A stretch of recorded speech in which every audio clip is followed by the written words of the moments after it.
Hello guys, today I'm going to paint Chaos Terminator Lord. We'll do it Black Legion, so it's nice and generic for everyone who loves Chaos out there. I was happily surprised by this piece of Games Workshop plastics. It's actually a pretty nice sculpt. The casting is almost flawless. No, honestly, there was no problem about that that thing. Of course, I never knew so many penis substitutes could be put on a single miniature, but well, you learn something new every day, I guess. No, but I kid. It is really a nice miniature. It really is. I revile Games Workshop oftentimes, but their plastics are unparalleled, quite frankly. So let's see. Here we have our little Chaos Terminator Lord. I think this is the Sorcerer variant because he has this nice little disco stick, and well, he has a bolter and a big bolter with a bayonet anyway, and a cape. That's not technically in the Sorcerer variant, but I think that's all right. I mean, sorcerers, they should be entitled a cape. I mean, come on, it's just dashing, really. So, Black Legion. I think we'll start with the black. I'll be using a Regiment Wargamer brush from the Army Painter because I like it and because it's perfectly fine. To start with the black, I think we'll have a wash of a very, very dark blue, because I want my black to have blue tinges. Very, very dark blue-green. That would be periscopes from Vallejo, the Panzer Aces range. Here, let me show you.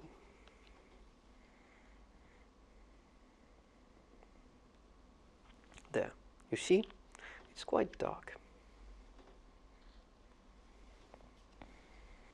If we follow the Black Legion color scheme, it's black and some steely metal in the recesses, but with gold ornaments.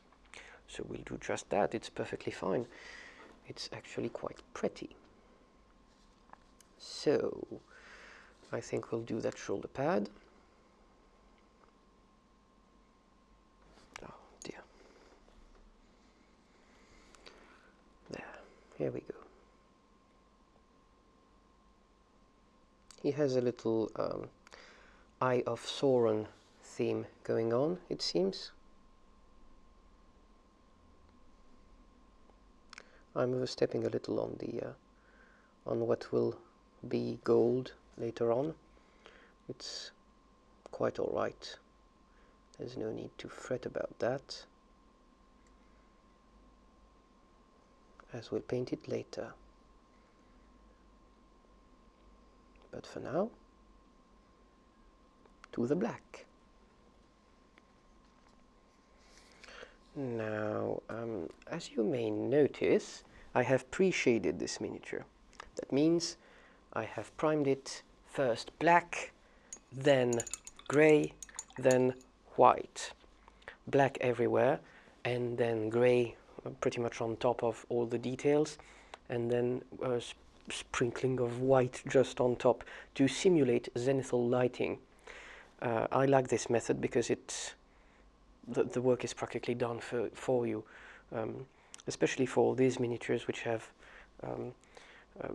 very few, I mean, large surfaces. They're pretty much, you know, already blended, so to speak. So let's continue on. We'll do this arm.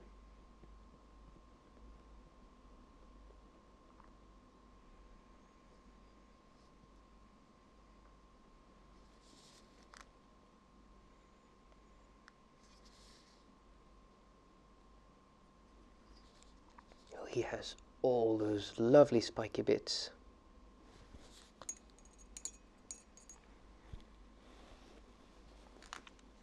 so extremely flamboyant. Let's have a go at the torso here.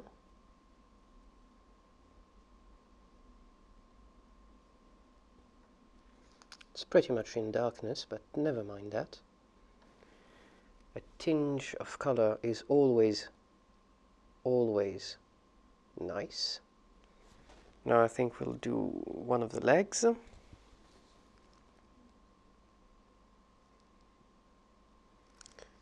I'm being very careful not to touch the ornaments and the parts of the legs that are supposed to be steely, because that will be done in metal later on. That's really nice plastic actually. That's much better than the Grey Knight I painted.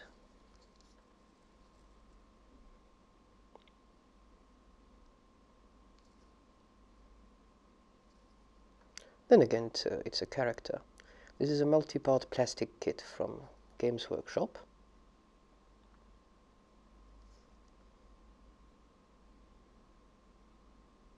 Nothing added.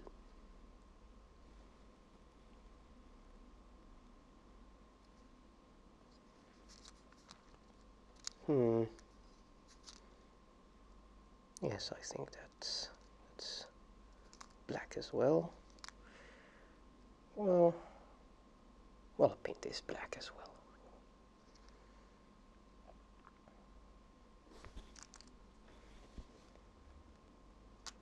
It's not black really, it's periscopes, but you know what I mean. Now, what else is black in here? Well, I'll do that. I'll do the top of the body thing. The little box he's in, actually. Yes, it does look like he's in a little box, just like all those Terminators. Their armors have some sort of a booth from which their head or helmet emerges.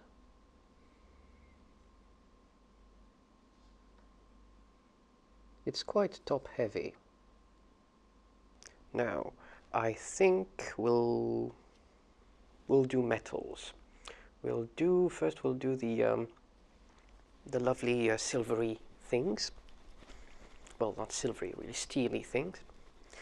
All the inner workings of the whole thing. We'll do gunmetal.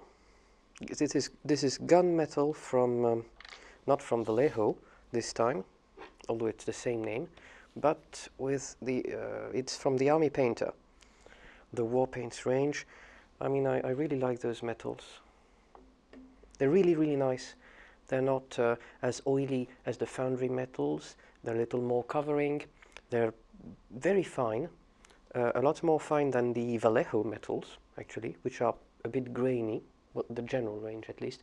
The air range is, of course, much more fine. But, you know, I like them. This is gunmetal. Nice steely color. So, here we go. I think that's metal inside here. His little head lodge thing is metal.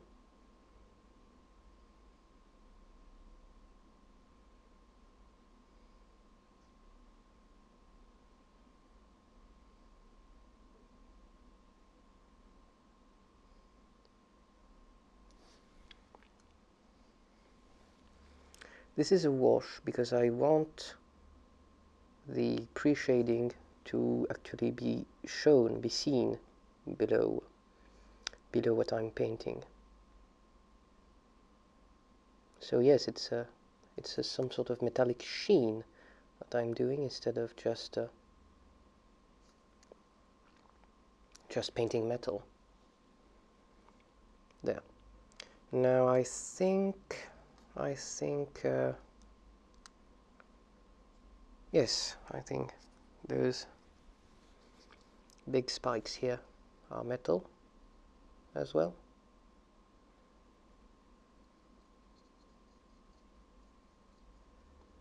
I could paint them in bronze, but no, I think steel is what steals the show here. It's pretty straightforward. We paint one side, then the other.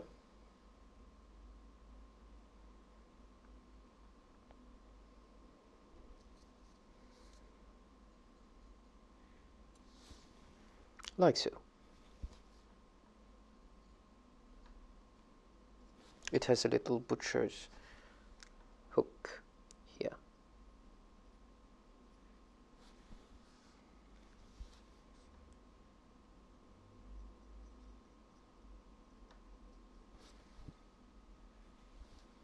You'd think it's, well, because it's so intricate, you'd think it would be complex to paint, but no, actually those Games Workshop guys did it brilliantly, so that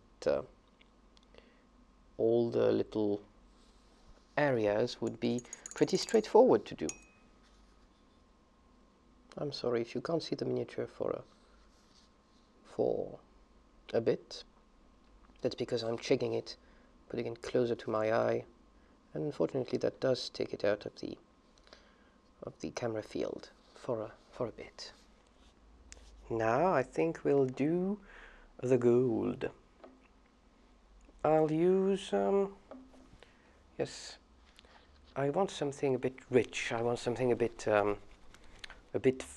you know, opulent, almost fat. I don't know how to explain it. So I'll have a very grainy, very rich gold. That is the Vallejo Glorious Gold. I really love it. This is a sorcerer. He's entitled to all that, you know, the gold, the opulence, the thickness. You know, that sends a message.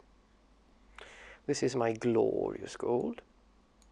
You can, of course, use any other gold you please. I'm particularly fond of the Blighted Gold from Privateer Press, but it's much more sickly, much more green. This could be interesting for Chaos. There's Greedy Gold from Warpaints, the Army Painter. That is pretty neutral. I like it. I also like the fact that it's quite fine. Thin pigments and all that.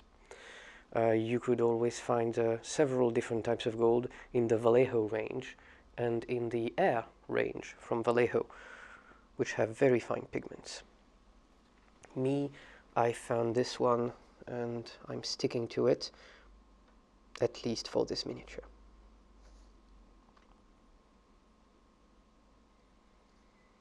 Again, this is more of a wash than a proper base coat, if you will. I hear that the Black Legion normally has strictly black uniform with gold and silver inlays, and that blue tinges are pretty rare. But I also hear that sorcerers have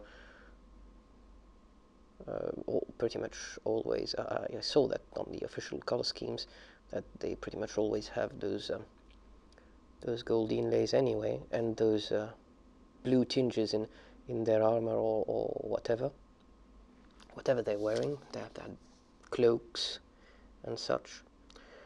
So I said to myself, well, why not put a little blue in my black? Hence the whole blue periscope thing. I'm having a second coat here of the gold,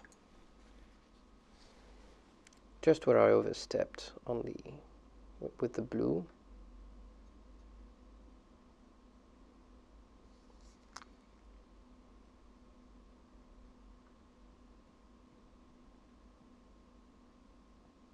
To give it some pizzazz, you know.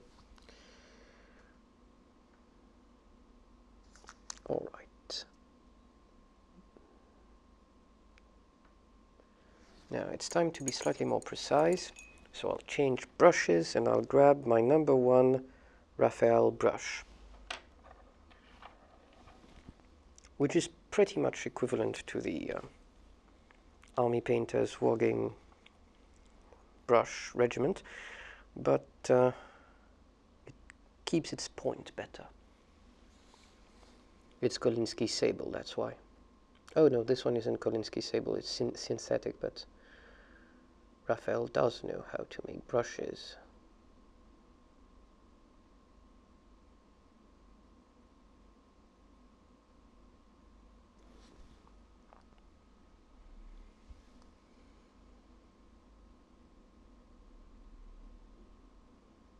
Actually, this point is a little crooked, but it serves its purpose, as it still maintains its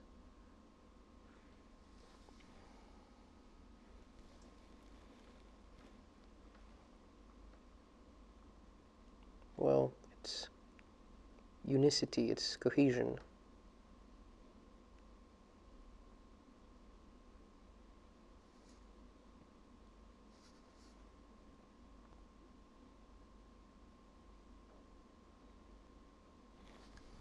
This is a nice miniature, it's full of details, including this eye thing, which I'll paint later on.